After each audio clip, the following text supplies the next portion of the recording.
Bangladesh cricket board squad ঘোষণা করবে আর সেখানে বিতর্ক থাকবে না, বিতর্ক হবে না, তা কী করে হয়? যতই মেধা খাটিয়ে তীক্ষ্ণ বুদ্ধি দিয়ে একাদশ নির্বাচন করুক না কেন, আমাদের নির্বাচকদের একটু হলেও দুর্বলতা থেকে যায়, যেটা কিন্তু আমরা দর্শকরা বা যারা আমরা ক্রিকেট নিয়ে একটু আলোচনা করি, একটু আলোচনা করি বা বুঝি ক্রিকেটটা, তাদের চোখে ধরা পড়ে। সেটা কিন্তু ওই নির্বাচকের আসনে গেলে এই বিষয়টা আসলে ধরা পড়বে না বা এই বিষয়টা থাকতো না, মাথার ভেতর আসবে না। কিন্তু আমরা এই যে বাইরে থেকে যে বিষয়টা ধরতে পারি।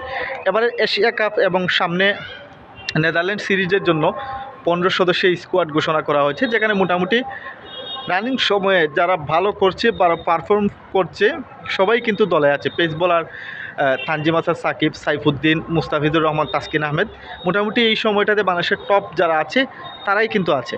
ব্যাটিংয়ে আমরা যদি দেখি, লিটন দাস অধিনায়কের পাশাপাশি পারভেজ হোসেন, ইমন, তানজিদ হাসান তামিম সবাই কিন্তু ভালো করছে এবং দলের ধারাবাহিক সুযোগ পাচ্ছে। তারা এখন ধারাবাহিকভাবে পারফরমেন্স করতে পারছে। এখন আপনাদের মনে প্রশ্ন রাখতে পারে যে আপনি কী এমন ক্রিকেট বিশ্লেষক যা আপনার চোখে দুর্বলতাটা ধরা পড়লো? দেখেন, নাজমুল হোসেন শান্তকে বাদ দেওয়া হয়েছে, সৌম্য সরকারকে মূল একাদশে মূল স্কোয়াডে না রাখলেও স্ট্যান্ড বাই করে রাখা হয়েছে। মেহেদী হাসান মিরাজকে মূল স্কোয়াডে না রেখে স্ট্যান্ড বাই করে রাখা হয়েছে। এটা কিন্তু একটা গুড সাইনিং।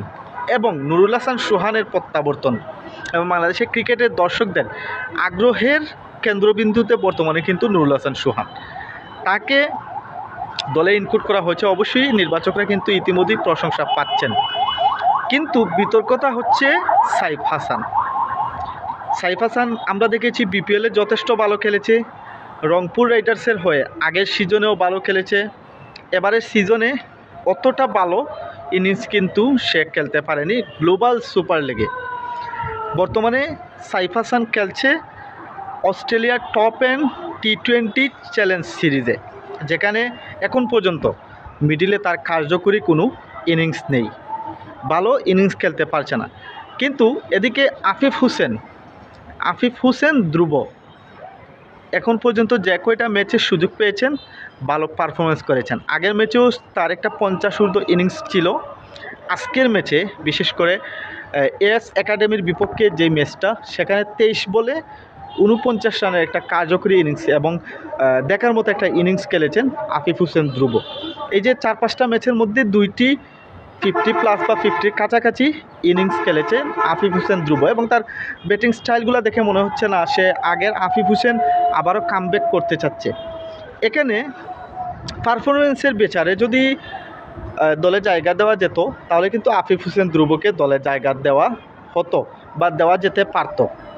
তারপরও সাইফ হাসানকে দলে নিয়েছে, এটা অত বেশি সমালোচনা করছি না, কারণ আমাদের নির্বাচকরা এবারের স্কোয়াডটা অত্যন্ত ভালোভাবে এবং তারা দূরদর্শিতার পরিচয় দিয়েছেন এবং অনেকটাই পছন্দনীয়।